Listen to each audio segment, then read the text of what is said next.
Hello, everyone, and welcome to our webinar on cloud security best practices.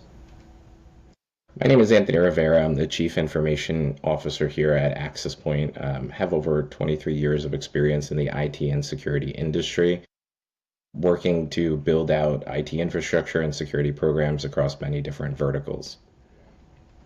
My name is Kevin Hartwig. I'm the Director of Infrastructure Services here at Access Point Consulting. I have a career in software engineering and site reliability engineering, most recently working at startups, trying to build out cloud infrastructure for them and helping them build secure and scalable systems. Today, we're going to go over a few best practices when it comes to cloud security. We're going to talk through identity and access management, why that's important to your company, network security, data protection, compliance and governance, security posture management, and then end on training and awareness. So, starting out with identity and access management, this is a really core aspect for all organizations to consider in the cloud because it really relates heavily back to zero trust and the principles of zero trust. And there's really three core principles which kind of start out with always verify, never trust any implicit connections, principle of least privilege, and then assume breach. So kind of starting out with that, we're talking about when you're operating in a cloud model, you want to ensure that you're giving your people who are connecting in the right amount of privileges to do their job, but not an overtly amount, right?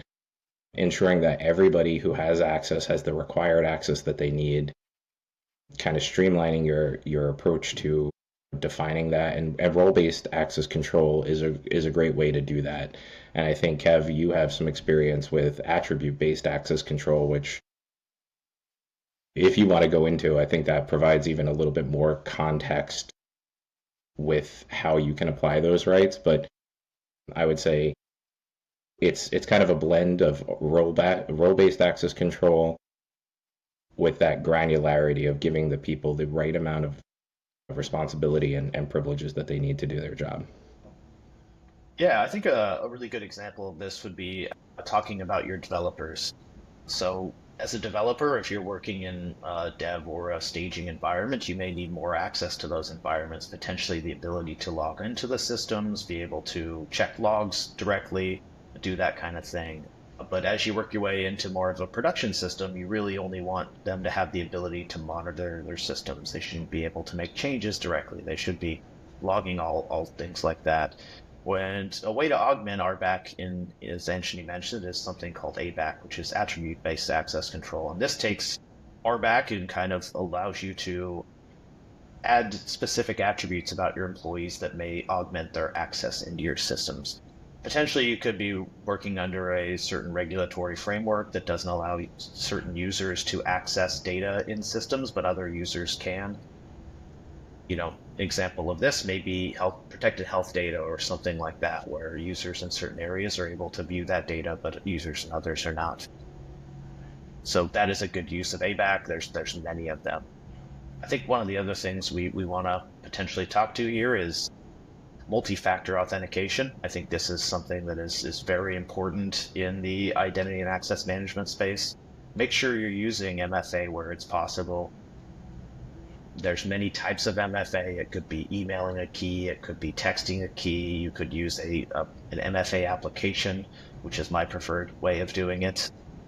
But MFA just adds that extra level of security so that if a user logs into your system, you know that it is that user and not a potentially compromised user password or something of that nature. And then something that's near and dear to my heart is rotating your credentials regularly. And for this, we're mostly talking about machine credentials. Machine credentials tend to be an elevated permission to allow access between different systems to each other. And those credentials, if they were lost or checked into source code or any other random potential breach, need to be rotated on a regular basis to prevent elevated access by bad actors into your systems. What are your thoughts on that? Because there's, every cloud platform or cloud provider has a different way of doing it, but, any recommendations? Do you start out with the cloud native Azure Key Vault or, the what type of service do you think would be a good kind of prescriptive starting point for folks out there? Sure. Yeah, most cloud providers have their own kind of credential stores that you can use for accessing and using machine credentials. I think those are a great way to start. They generally are pretty cheap. Most of them have automatic rolling of credentials built into them, which is really helpful. There's some third-party providers such as HashiCorp Vault, which you could use for doing the similar thing.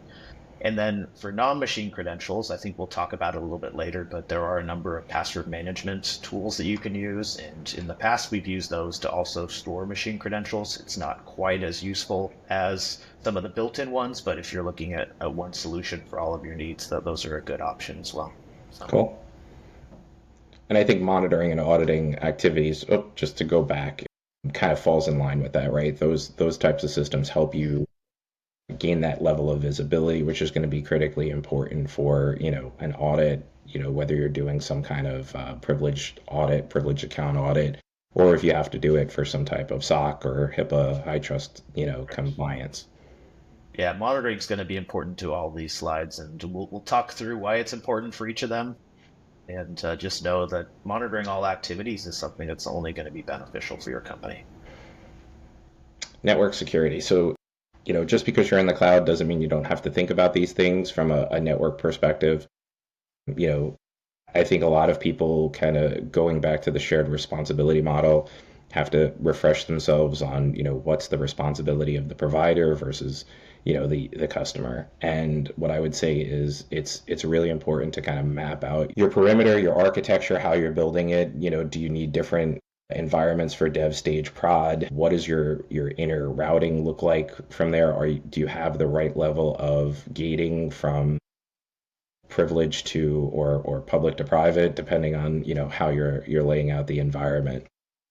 This is inclusive of things like firewalls for segmentation, IPS, IDS systems.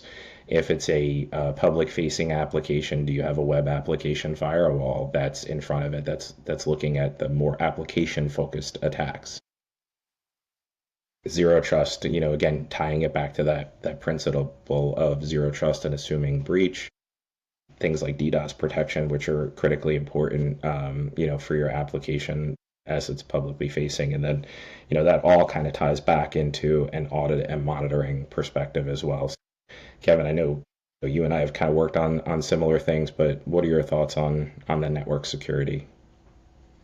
Yeah, I think this is huge for everybody at the company to think about from a software engineer and a site reliability engineer perspective, understanding how your systems will react to increased load. That could be DDoS, it could be just an increase in normal traffic.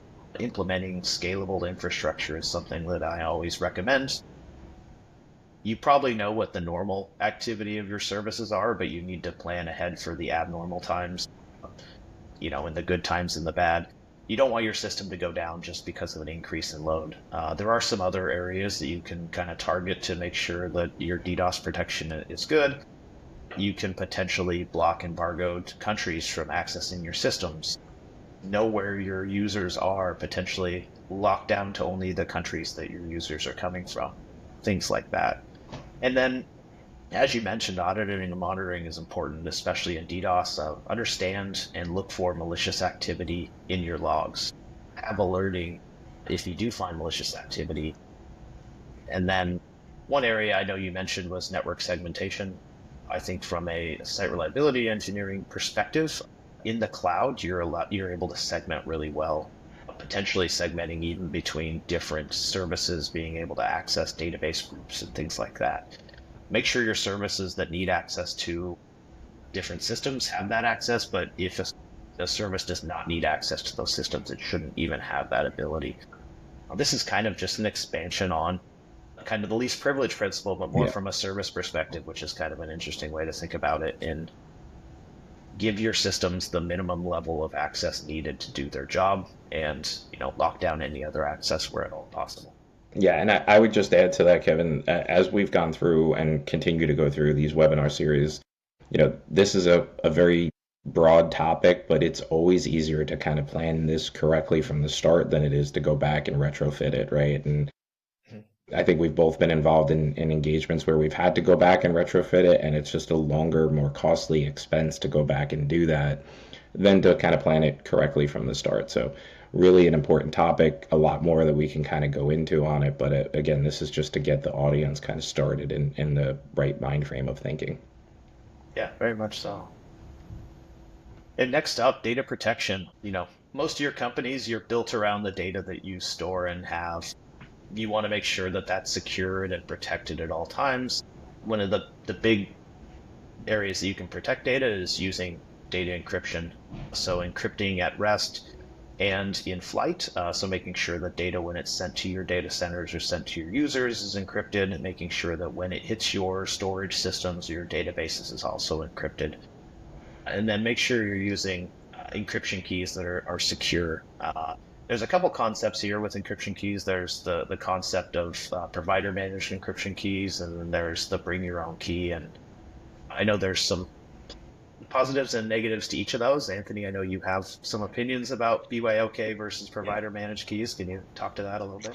Yeah, absolutely. So I think again, it largely depends on your use case, your industry, and your capability in the space, right? I'm a big proponent of BYOK just because if you think about it, you have your data hosted by a third party. It's not necessarily your platform. So it just opens up the business to exposure, right? Think about it from a legal perspective. If that provider is subpoenaed for, your information and they're holding your encryption key, well, there goes your data, right? But if you have your own key and you're bringing that to do the decryption, then that kind of gives you a level of protection for your organization. Again, not applicable for all businesses and all verticals, but these are foundational topics to start getting that conversation and getting that thought process going. But encryption is one of those things that from a regulatory perspective, depending on that industry that you're in, it really is a hard requirement, and there's a lot of strict guidance around what you can do and what you need to be doing to protect your business and its data. Yeah, agreed. And on some of these other topics, data masking and anonymization, this is one that I don't think a lot of people think about necessarily, but your production data can have a lot of potentially sensitive information about users, about your systems in general. It could have keys, it could have any sort of thing like that. So masking data when it's viewed, if it's production data, making sure that only those users who need to be able to view that data can. Using a system to mask it for anybody who needs to view like informational purpose data. And then anonymizing and masking that data for the use outside of your production environment is also something that's very useful. If you want to, in your dev environment, use production-like data, you can use different systems to help you mask and anonymize that data to put in your systems and make it secure. One of the things that really helps in that process is data classification. I think this is another one of those topics that's kind of very helpful for all these slides, is understanding what your data is, what regulatory concerns your data may have, who needs access to it, how important that data is, how quickly you need to be able to recover, that sort of thing. And that kind of leads more into our backup and recovery discussion. I know that we both have quite a bit of experience there. Anthony, can you give some Yeah. guidance about some backup best practices? Yeah, so I think again, going back to that shared responsibility model and depending on what type of cloud platform you're using, asking those questions of your provider, right? What are you backing up for me? Is it my responsibility? If it's something like a HRIS system online, maybe the provider is doing it for you. But if you're using something like a CRM system or you're in Microsoft again, to use the Microsoft 365 example, you're responsible to back up your Exchange data, right? I mean, Microsoft's keeping it up from a high availability perspective, but if you were to get hit with some type of ransomware attack or have some kind of nefarious, employee who deletes their mailbox, right? They're not going to protect you necessarily from that without backing up your data. So just understanding, the roles and responsibilities of the model, and then, kind of looking for solutions. And then I would also say to the disaster recovery aspect, are you backing up in the same cloud that your production data is in? Do you need to kind of look at a multi-cloud solution if it's warranted, right? I think backup and recovery is going to be another topic that we delve into a little bit deeper, but It's all conversations to kind of get started and get people thinking about it. I agree with you too, Kevin. The classification perspective is critically important to have those different labels of your data and understand what you need to protect and what's the priority, right? And then I think that leads into our last bullet point around DLP. You can't have a DLP program unless you have the data classification policy kind of ironed out so that you know what guardrails to put against that data. Agreed, Anthony. And I think this also kind of leads into our next topics, which is compliance and governance. Like, if you don't understand what your data is or what you need, it's going to be tough for you to implement any compliance and governance systems. Can you talk a little bit more about that? Yeah, so again, what's your legal regulatory environment that you're operating in? What type of data are you using, right? These all have impacts on how you structure your approach to encryption, the classification, who can see what data, backup, restoration. There's also a lot of great tools within the providers, to kind of help posture you and your environment against those regulatory needs, right? So if you're a healthcare and you want to posture against HIPAA best practices or CIS, right? There's a lot of built-in tools. There's also third-party tools that are out there, like the Laceworks, the Whizzes of the world that will help you do that cloud posture management and give you that real-time feedback against, hey, you know what? You have these service accounts that the keys aren't being rotated. You have, these identity accounts that have been sitting out there for so long, or you have these open S3 buckets, or whatever the case may be. It all has to be taken into consideration. So, yes, they can help you, but again, that foundational start of understanding, where do we need to be? What does our data set look like, and what protections do we have to have around there? Then mapping into the policy framework, if you will, and just ensuring that you have the proper controls in that environment so that when you're audited from a third party or another, or maybe your client, you have the right evidence to produce. Yeah. You've mentioned a couple times the shared responsibility model. I think that's very important for implementing all of these best practices around compliance and governance. And another thing I'd like to call out is all of the cloud providers have their well-architected frameworks. Those are around to help you build a compliant and system, as well as making sure that any governance is implemented. They kind of help you walk through, like, if I'm planning to use S3 as an example for my data, here are the things I need to make sure are set up and configured on my buckets to allow me to be compliant to my needs. I think the other part about this is audit readiness. You're going to be audited against all of your compliance needs. Make sure that you build a system that makes it easy for you to prepare for those audits and get information around them. And again, the well-architected framework is a great way for a company to go and think about, like, what they may need for the audits that they're going to have to go through to prove their security. And next up, we'll talk a little bit about security posture management, which kind of relates to what we just talked about.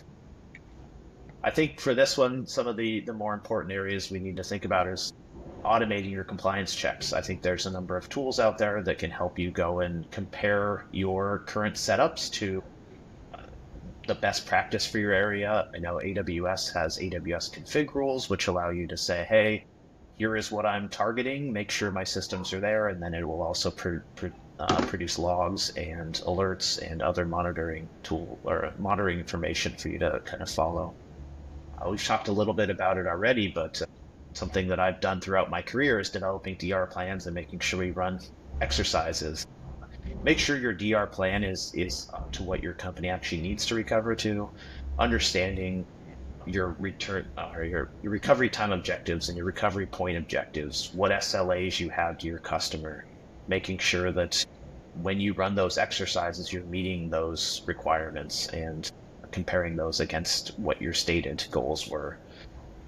And then I will talk about this throughout every webinar we're in, but making sure you're monitoring and alerting on anything that's out of the norm. So this is really what you want. You can get alert fatigue, but I think when it comes to security posture management, understanding when you have incidents or issues with your data or your systems that may rise to the point of a security incident, you should probably err on the side of over alerting. Anthony, what are your thoughts here on security posture management? Yeah, no, I absolutely agree with everything that you said, Kevin. And I would say, one of the key things too that I think is really important, and it's an exercise that we've undergone here at Access Point, understanding what your SLAs are, right, from a disaster recovery perspective. What is the SLA that you have in place with the vendor from a contractual perspective? And in a lot of cases, it's just, something that you sign off on as part of the agreement. But, what's that vendor uptime commitment to you, and then kind of taking that into consideration when you're doing your DR planning, when you're putting in those RPOs, RTOs. I think alerting is critically important too.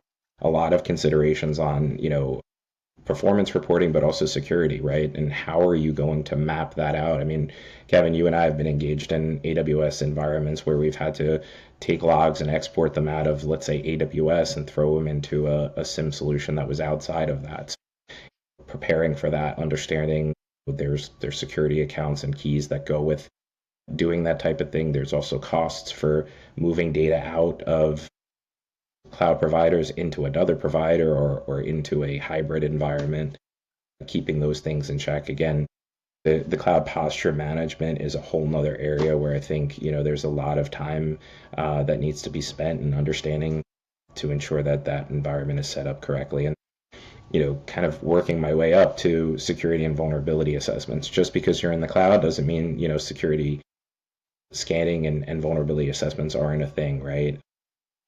In my career, I've always tried to have, when we build out an environment, conduct that test, right? And it doesn't necessarily have to be a full-blown penetration test, because there are a lot of, conditions that you can and can't operate in from a security perspective. Most cloud providers allow you to do security scanning. Some may allow you to do penetration testing. It's really dependent on the provider, so it's always err on the side of caution and check with your provider first. Some of them want some written, notice ahead of time. It can vary. So the best, practice is kind of talk to your provider, understand what you can and can't do from an assessment and vulnerability pen testing perspective, and then, operate within your boundaries that you can. And I think this is a topic that doesn't usually get brought up when it comes to cloud security best practices, but I think one of the larger threat vectors potentially for an attack is phishing and social engineering of your employees. As we mentioned earlier, one way you can kind of mitigate this is to use the least privilege principle to make sure that employees only have the access needed to do their role. But that doesn't really help you if employees click a link that they shouldn't, or are tricked into potentially providing credentials into a compromised site or something of that nature. So I think training and awareness is something that you need to make sure you're doing on a very regular basis. At least yearly is probably there's changes to threat landscapes out there on a regular basis. So keeping people up to date is one of the goals of this. We mentioned earlier password management. Earlier we talked more about machine credentials, but employee credentials are definitely something that you should think about, being able to quickly and create secure passwords using a password management tool, making sure employees don't reuse passwords across multiple tools, things like that. And that's where a password management tool can really come in handy. I know I use one for my personal use and work use at all times, and really the goal being that I only need to know 1 to 2 passwords for my entire Yeah. existence is something that really helps out. One of the, there's obviously a lot of best practices around password management, but I think using a tool like 1Password or LastPass or any of the others out there can really help companies to reduce their risk when it comes to employee password management.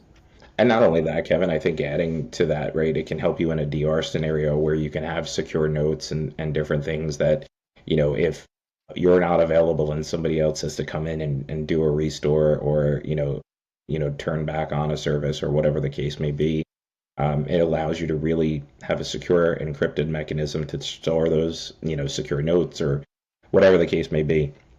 And again, every customer is going to be different in how they approach it and have different, thoughts. Just some of the ideas that we've used in our years in the industry and different practices, but I think, it's critically important. I think also, going back to what you said around the phishing and social engineering, it's the foot in the door for a lot of attacks. So, testing regularly, kind of measuring your progress, right? If you just test and people fail, but you don't actually, work and take the time to educate them and help them get better, you're doing a disservice to your user base and to the company potentially, right? So it should be a measurable thing that you're kind of going over a period of time and evolving and seeing, hey, what's my click rate to, simulated phishing and how many people are responding to these campaigns.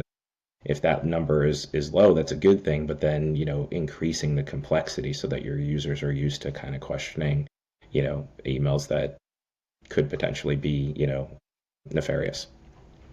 Yeah, I think you can kind of think of it a little bit about as disaster recovery testing for your employees, making sure that they understand the policies and procedures that are in place. I think one thing that is very important here is make it easy for your employees to report any suspicious activity, or if they make a mistake, implement a blameless culture. This is Mhm. something I do both in the software engineering space and the security space, is make sure that you're an approachable company. People will make mistakes, but telling you about them as quickly as possible allows you to work through the remediations and potentially uh, handle issues before they become a larger issue. And then one of the last things I'll mention here is keeping devices up to date is something that is very important in this. Making sure that any devices that access your system are known, make sure they're up to on the latest security patches, make sure that you're pushing patches to your employees' computers, on a regular basis, and implement an actual patch management process and timeline that you can achieve at your company to make sure that all your systems and devices are secure. Yeah. Anything else you want to touch on here, Anthony? No, I think you hit all of the key points, Kevin. I would just say, in particular, with the patching, I think a lot of people, again, they can get kind of swayed and say, hey, I'm using the Elastic Kubernetes service and I don't have to worry about patching. But, as you and I both know, right, there are, even though it's a cloud provider service, there are updates and there are revision levels that you as the customer have to adopt, right? And so, it's not just a hands-off approach, and that goes back to the shared responsibility model conversation. So I guess, for the audience, it might sound a bit repetitive, but, principles of zero trust, right? Least privilege, assume breach, always verify, never trust, right? Plan it out correctly and you can save yourself a lot of, headache and potential money, in the long run. So, you know, it's definitely going to be a repetitive theme throughout all of our webinars, but it's just so critically important to get the fundamentals right. Totally agree. All right, and to recap a little bit of what we went over, and hopefully what you learned from this webinar, the importance of defining a strong IAM policy, using least privilege, follow the zero trust, that sort of thing. The strategies you can use to secure your networks and data in general, handling encryption and making sure that you're segmenting your networks, things like that. Reinforcing the role of compliance and governance in your company. I think this one is big for our company and all companies in general, making sure that your compliance team has the tools and information necessary to do their job. And then why training and awareness is essential to keeping your company secure. Your employees use your systems more than anybody else. They're also potentially one of the largest threat vectors out there for your company. So make sure they have the training and they're kept up to date. If you'd enjoyed this webinar, here's a few others that we're going to be doing on other cloud best practices. They're going to be really interesting to listen to, and they kind of touch on some of the subjects we've talked about here today, but thank you for that. And finally, if you enjoyed this webinar and want to talk to us about anything more, you can reach out to Anthony or myself by our emails provided here. Or if you're interested in Access Point Consulting and want to just kind of understand more about what we do, please look at our website at accesspointconsulting.com.